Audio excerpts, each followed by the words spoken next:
Hello friends, this is Yrvind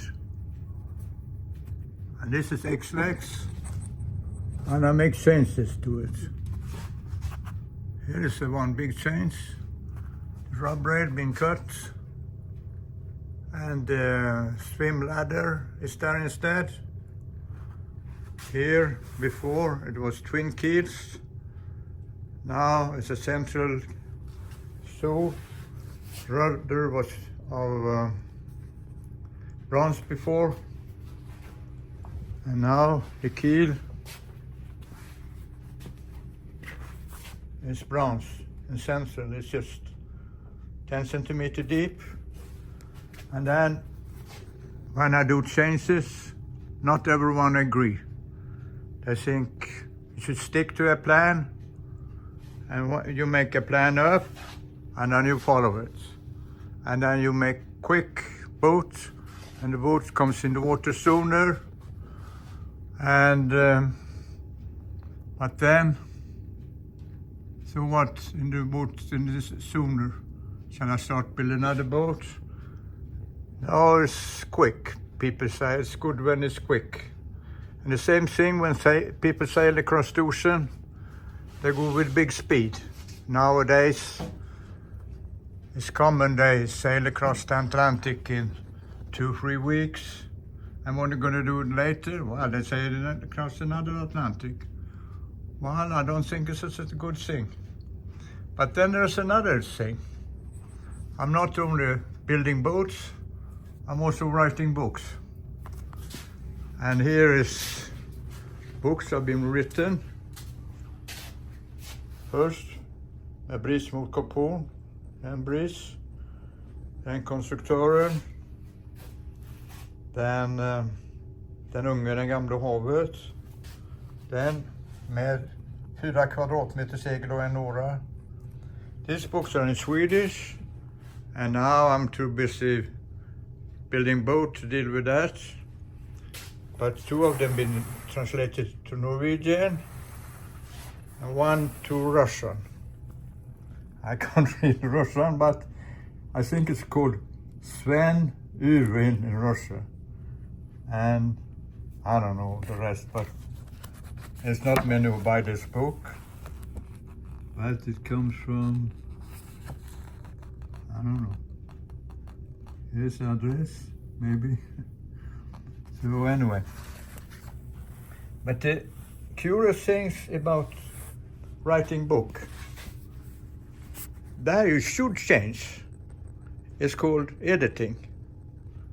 First you make an outline, and then you write a draft, and when the draft is done, you edit it.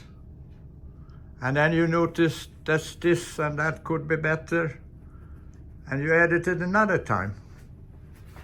And if you write a novel, soon the characters starting get a life of their own. So what the author has to do, if he's a creative one, he just let them be in charge. Well, the same with my boat. After a while, he takes on a life of his own.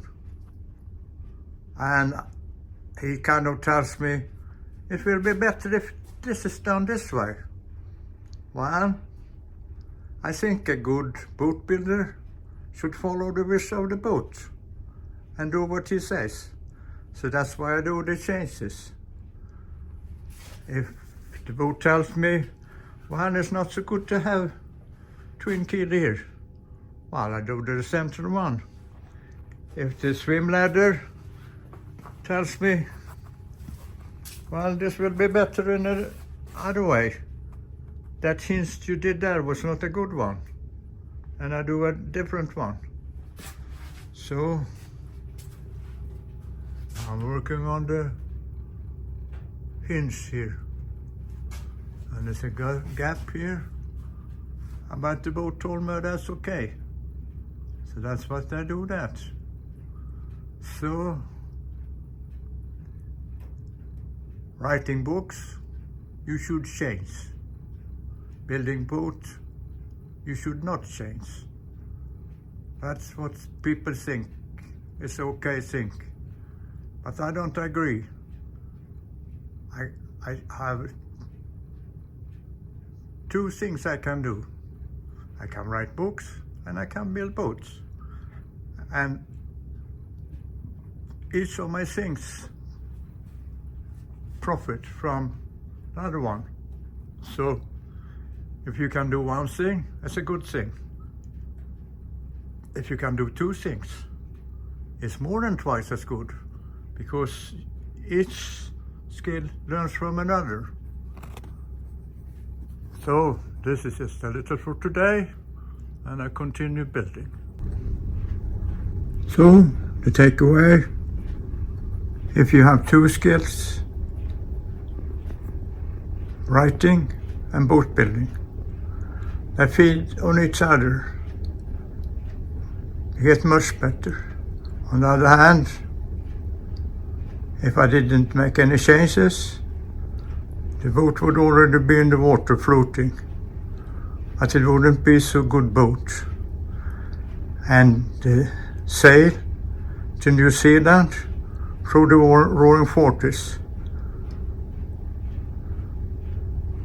is there will be some hardship, and so I need the best I can get. I'm listening to the boat, and the boat tells me, make this change, make this change. And I don't listen to the boat building community. I listen to the writers community, and they say, edit, rewrite, rewrite, rewrite. Do it many times, do it 10 times, do it 20 times, do it 30 times. And then you have a good book.